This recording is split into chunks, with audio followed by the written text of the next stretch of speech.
কোরআন হলো জিন্দা মানুষের জন্য। যারা বলেন ঠিক না, কোরআন কি মানুষের জন্য? মরা মানুষ না জিন্দা মানুষ? জিন্দা মানুষের জন্য। এখন এই কোরআনুল কারীমটাকে ইনারা করছে কি, এই কোরআনুল কারীম যখন মানুষ মারা যায় 4-5টা হুজুর নিয়ে এসে হুজুর খতম পড়াইয়া দেয়।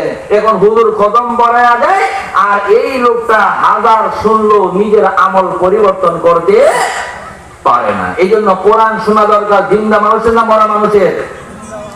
ভাইয়েরা আমার, বন্ধুরা আমার, তারপরে বললাম যেই মানুষগুলো কোরআনুল কারীম দিয়া নিজের জীবন পরিচালনা করে না এবং সমাজ জীবন পরিচালনা করে, আমি আপনাদের বলতে চাই আল্লাহর নবীজি যেই মামলা করবে এই মামলাটা সহজ মামলা না কঠিন মামলা?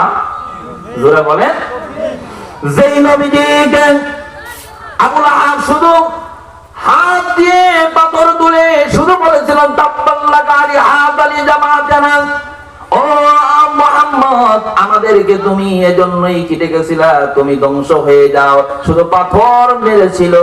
আল্লাহ পাক রব্বুল আলামিন সঙ্গে সঙ্গে কোরআনের আয়াত নাযিল করে জানিয়ে দিলেন তাব্বাত ইয়াদা আবি লাহাবি ওয়া তাব।